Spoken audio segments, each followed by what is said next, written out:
Hey guys, this is E with Scrapbooking with Me, and as promised, I told you the other day that I would be doing a journal cover using just one of these thin paper bags. So I'm going to do one today. Now, I've already got one partially started over there, but I'm going to show you exactly how I started off with it and put it together. Now, I did go ahead and trim mine off to the 9 inches that I needed tall. You could leave it this size. It's 10 inches. You could leave it that way if you wanted to. But I went ahead and trimmed mine just a little bit. I took a Amazon packaging, and this is just the bubble mailer, and I cut it down to the size that I needed, and I slipped it in there. Just make sure that it was flattened out. So that's going to make it nice and crinkly. I love that. I did cut this off to make that just a squared off edge there. And then I'm going to open this end too. And on each side of my journal, the front and the back, I'll have pockets in there. So that's how I did the envelope. Now this is one of our largest envelopes. We have those in the store.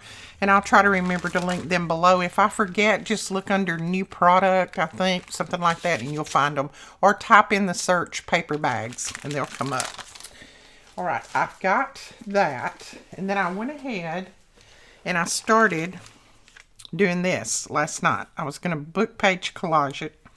I went ahead and glued a piece down just to make sure that it was going to work with my collage Pauge, and it will. So I am going to, now I laid these out kind of like I wanted them to be. So I'm going to collage them down like this. You can glue these on with your glue stick, whatever you would want to, but I like to do the collage Pauge because it doesn't make it shiny and it gives it a little bit of a better surface, I feel like. But anyway, and it glues down well. So I'm going to go ahead and do these. Now I'll probably fast forward this part and just put a little music on or something because this is not something that everybody needs to see. But, and I don't need to talk all the way through it because it's just the same thing. Now, I chose books that were, some are darker than others, some are lighter than others, some are older, some are, you know, not so old, but I just chose ones that were kind of different colors, and that's the route that we're going to take on that. I should have brought my little palette over here. I'm just having to pour it on right now, which is fine, but if you have a little palette and pour it out on the palette, it's better. Because we're going to make sure all of this glues down well anyway.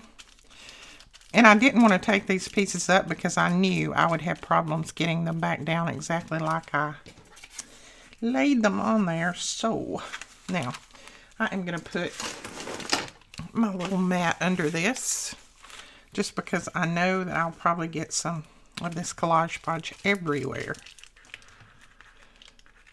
Now this book is very brittle, but this is a good way to recycle your books. It's because once you glue it down on here, you're going to be good to go. It will last forever and forever. Well, I say that, I hope it would. I mean, I haven't lived forever and ever, but I've lived a long time. But they do last a long time. And this dries clear, so you don't have any coloration on there or discoloration.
Okay, we have all of that book page on there.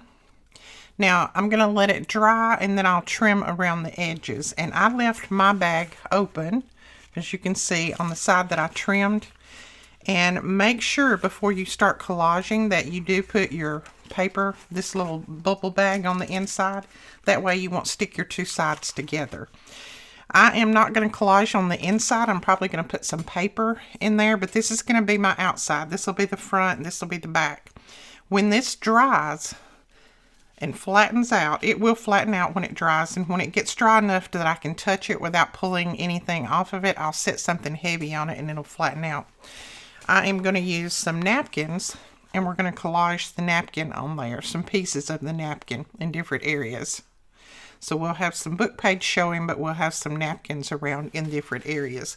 So I'm going to do that when this dries. So I'm going to lay this aside and let it dry, and then we will come back when this gets all dry and ready to put the napkins on, and I'll show you just how I collage the napkins on there. Now, this is dry enough that we can go ahead and put our little image on here. So I have just torn mine out, torn it out of the napkin. And I tore two of them out. This is going to be the front right here. And I've just laid it on here. I haven't glued it down. And then I'm going to take my little brush and I'm just going to highlight around this. I want to just frame it out. So I'm just going to kind of pull my ink away from the napkin. If it takes a tiny bit of the napkin off, that's okay. It doesn't, not going to affect anything in the long run.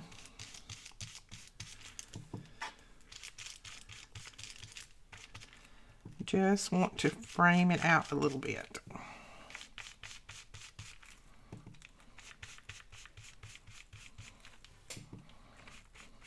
Now this is going to be on the spine, and I may end up covering that with a piece of lace anyway, so I'm not really going to worry too much about that part. Okay.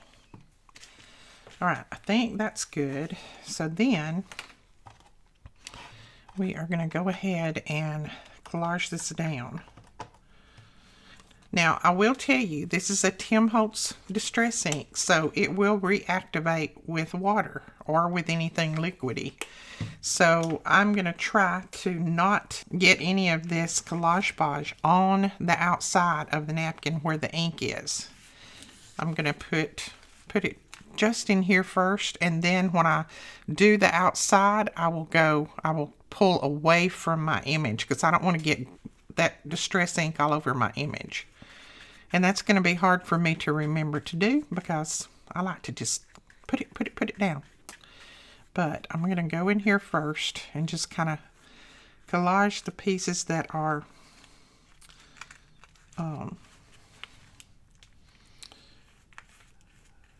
in here first, that are not glued.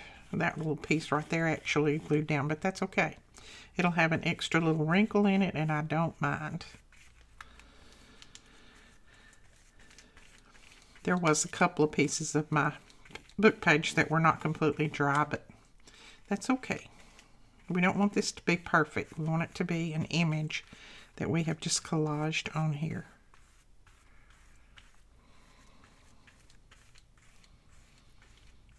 Now this will continue to flatten. It has flattened some, but it's going to continue to flatten, especially when I put something underneath, on top of it tonight. Now I'm going to go outward. So I'm going to go this way, pulling my ink out. And you'll notice that that ink will start to spread out more because it is a distress ink. So it reactivates with the liquid.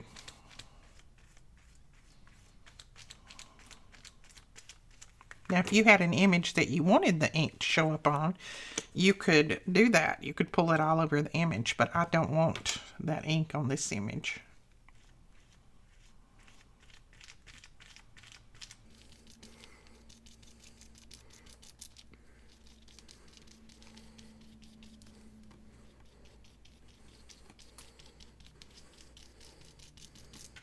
Now make sure that everything around the edges is pressed down really well. You don't want anything popping up on you. You can always go back in with a little bit of ink, but I'd rather ensure that it's pressed down now. All right, that looks good. Remembering this is going to dry clear, so you're not going to have to worry about not being able to see a little girly. All right, there again. This is going to be the back, but I think I'm still going to do a little bit of ink. May not do as much as on the front, but I just want that to be framed out a little bit. See how it grabs when it's wet? That little piece was actually wet. I mean, this is just like a watercolor ink when you get it wet.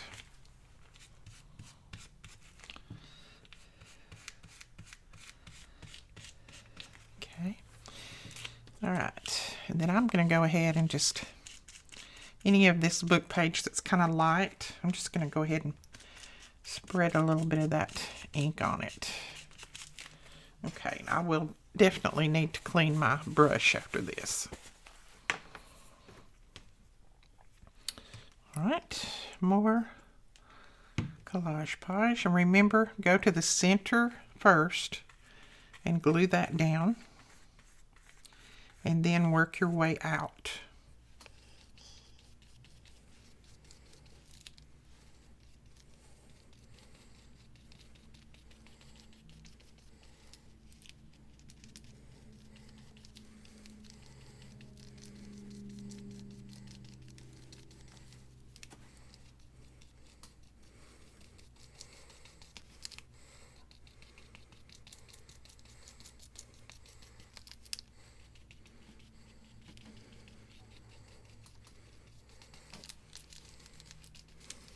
Okay. All right, I think, let's see a little bit more right here.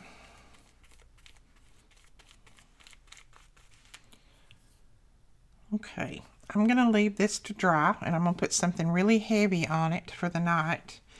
And then in the morning, we'll go ahead and finish up this cover. I'll do some stitching around it and put my inside papers on. And then we will add some pages to it. I've got some beautiful paper that I want to show you guys that we'll be adding to the inside to make another journal. I'm just using up what Collage Pauge I have here. Not that I don't think it needs any more, but I'm just using what that I had on my table. Make sure you wash your brush out when you finish, or put it in some water, because this stuff will make it nice and stiff if you don't. All right, so we are going to leave this to dry. And when it dries enough that it's not sticky anymore, you know, I'm going to put something really heavy on top of it and make it flatten out. You can also iron this when it finishes too, but when you start to iron it, make sure that you take your little bubble plastic out of there. Then you can iron it down flat. I don't have a craft iron, so I can't iron mine, but you could, if you have an iron, you can iron yours. Okay, so I think that's all that we will do today. I'm going to have to let this sit and dry, so I don't really have anything else. I've got two different things going on here that I'm letting dry, so I don't really have anything else I can work on right this minute. But we will come back on the next video, and we'll start putting all of this together. I'll hold it up a little bit. I'm not going to be able to hold it too close because it gets kind of blurry, but then you can just kind of see when that dries. That little girl's going to be so cute on the front of that, looking at those little birds. And then we'll put a label or something up here. Who knows what I will put on this cover. We'll decorate it up, that's for sure. All right, we will talk to you guys later. Thank you so much for watching. If you've got a paper bag and you've got some book pages, you've got some napkins, try to put one of these together. And if you have it together by tomorrow's video, then let me know in the comments that you're going to put one together and follow along with me. It's going to make a beautiful journal, and it's going to be real crinkly. All right, we'll talk to you guys later. Bye-bye.